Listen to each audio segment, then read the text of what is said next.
Hi everyone, this is Kishore Purswani from smart VRC. IPOs की एक बार फिर बहार है प्राइमरी मार्केट में। 3 बम्पर लिस्टिंग हुई है पिछले वीक में। Clean science and technologies, GR infra और फिर जोमेटो। एक और बम्पर लिस्टिंग की उम्मीद है तत्व फार्मा की, और 2 आईपीओ खुलने जा रहे हैं इस वीक में। तो आइए सबसे पहले हम चर्चा करते हैं ग्लेनमार्क लाइफ साइंसेस की, जो कि खुलने जा रहा है 27 तारीख को और बंद होगा 29 तारीख को। तो सबसे पहले देखते हैं हम कंपनी करती क्या है। जैसा कि हम जानते हैं, कंपनी एपीआईज बनाती है, यानी कि एक्टिव फार्मास्यूटिकल इंग्रेडिएंट्स, और इसके 2 प्लांट हैं गुजरात में, 2 हैं महाराष्ट्र में। कंपनी इनकॉर्पोरेट हुई थी 2011 में और इसका रजिस्टर्ड ऑफिस सोलापुर महाराष्ट्र में है। अब अगर इनके प्रमोटर्स की बात की जाए तो जैसा कि हम जानते हैं कि इनके प्रमोटर्स जानी मानी कंपनी है ग्लेनमार्क फार्मास्यूटिकल्स लिमिटेड। जी हाँ, ये इसकी होली ओन्ड सब्सिडरी है, और ग्लेनमार्क फार्मास्यूटिकल्स लिमिटेड जो है एक रिसर्च ओरिएंटेड इनोवेशन और ग्लोबल फार्मास्यूटिकल कंपनी है। तो बहुत अच्छे प्रमोटर्स हैं जिनकी अच्छी परफॉर्मेंस रही है अभी तक, तो उम्मीद की जाती है कि जीएलएसएल की भी परफॉर्मेंस अच्छी रहेगी।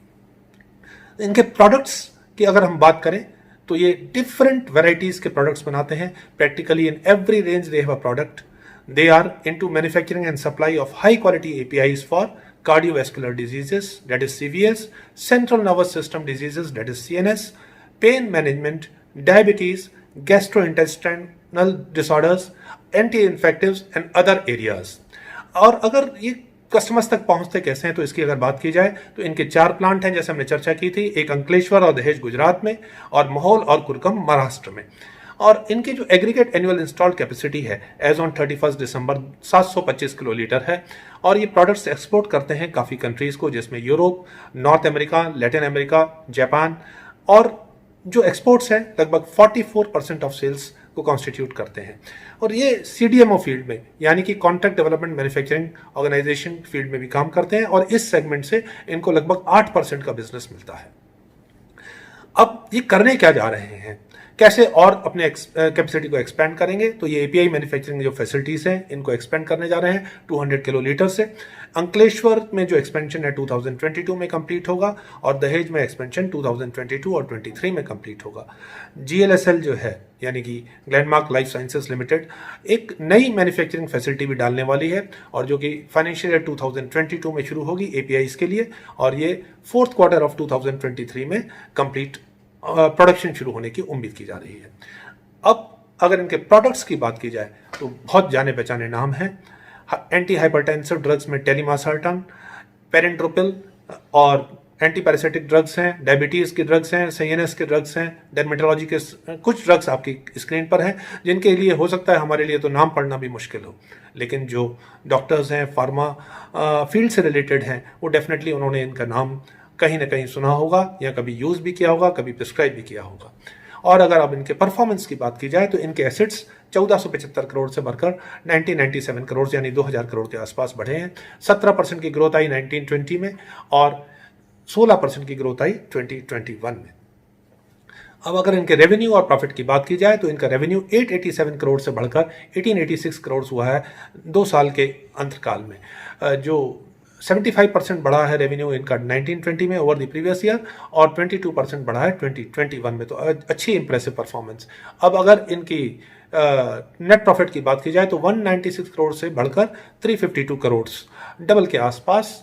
60% ग्रोथ 1920 में over 1819, and 12% growth in 2021 over 1920। तो अगर नेट प्रॉफिट मार्जिन्स की बात की जाए तो वो भी बहुत इंप्रेसिव फिगर्स हैं, 22%, 20% और 18.6% in the last 3 years. Other parameters की अगर इनकी बात की जाए तो एवरेज ईपीएस इनका 30 है, रिटर्न ऑन नेटवर्थ काफ़ी इंप्रेसिव 65 के आसपास, प्री इशू एनएवी इनका 70 के आसपास है, और पोस्ट इशू एनएवी 148 के आसपास है। लेकिन अभी तक कंपनी ने कोई डिविडेंड नहीं दिया है। अब अगर इनके कॉम्पिटिटर्स की बात की जाए, इनके कंपैरिजन की बात की जाए तो इनके कॉम्पिटिटर्स हैं Divis lab, Laurus lab, Shilpa medicare, Aarti drugs, solar active pharma, ये इनके आरएचपी में इन्होंने मेंशन किए हैं। हालांकि एप्पल टू एप्पल कंपैरिजन नहीं है। आरती ड्रग्स 25 के पीई पे ट्रेड कर रही है और दिवीज लैब 65 पे। तो लेकिन एक चीज़ हमको यहाँ जरूर याद रखनी चाहिए कि शेयर प्राइसेस पिछले एक साल में स्पेशली एपीआई मैन्युफैक्चरर्स के काफ़ी और फार्मा कंपनीज की काफ़ी हैंडसम अप्रिशिएट हुए हैं। तो जो ये पीईज हैं ये आज की डेट यानी कि 20 जुलाई 21 के डेट्स के ऊपर बेस्ड है। लेकिन अगर कंपनी की बात की जाए जीएलएसएल की, तो ये 25 के पीई पे शेयर्स दे रही है इन्वेस्टर्स को। अब अगर इनके स्वॉट एनालिसिस की बात की जाए तो पहले स्ट्रेंथ्स देखते हैं। जैसे हमने चर्चा की, एक लीडिंग मैन्युफैक्चरर हैं एपीआईज के, और ये एक्सपोर्ट्स करते हैं प्रोडक्ट अपने Europe, Latin America, north America, Japan, जैसा हमने देखा। स्ट्रॉन्ग रिलेशनशिप है इनकी लीडिंग ग्लोबल जेनरिक कंपनीज के साथ। स्ट्रॉन्ग फाइनेंशियल परफॉर्मेंस हमने अभी देखी पिछले 3 साल में, और हाई क्वालिटी प्रोडक्ट मैन्युफैक्चरिंग इनका फोर्टे है, और R&D इंफ्रास्ट्रक्चर में भी इनका काफ़ी अच्छा नाम है। अब अगर वीकनेस की बात की जाए तो फार्मास्यूटिकल इंडस्ट्री इन जनरल काफ़ी कॉम्पिटिटिव इंडस्ट्री है।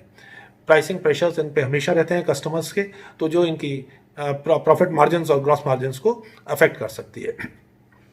अगर जो रिफॉर्म्स हेल्थ केयर इंडस्ट्री में बहुत चर्चा होती है और प्राइसिंग पे भी बात होती है, अगर ये रिफॉर्म्स आते हैं या कोई प्राइसिंग पे रिस्ट्रिक्शंस आते हैं तो डेफिनेटली इनकी प्रॉफिटेबिलिटी रिस्ट्रेंट हो सकती है।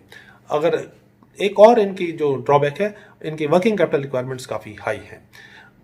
एक और इनका वीकनेस है कि इनका जिसको स्ट्रेंथ भी माना जा सकता है, इनकी जो पेरेंट कंपनी है उनको 40% लगभग जो इनका टर्नओवर है उससे आता है। जो एपीआईज हैं वो अपने पेरेंट कंपनीज को भी देते हैं। अब अगर इशू डिटेल्स की, इशू हाईलाइट्स की बात की जाए तो 27 जुलाई को खुल के 29 जुलाई को बंद होगा। 2 रुपये की फेस वैल्यू है। 695 से 720 का इसका प्राइस बैंड है।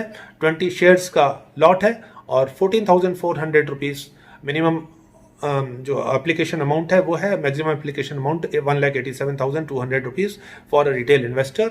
बीएसई एनएसई पे दोनों पे लिस्टिंग होगी।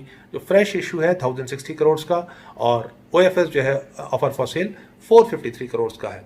अगर टाइम टेबल की बात की जाए तो 27 जुलाई को खुल के 6 अगस्त को लिस्ट होने की उम्मीद है। बाकी डेट्स आपकी स्क्रीन पे हैं। प्रमोटर्स होल्डिंग की बात की जाए तो 100% से कम होकर 82.84% रह जाएगी।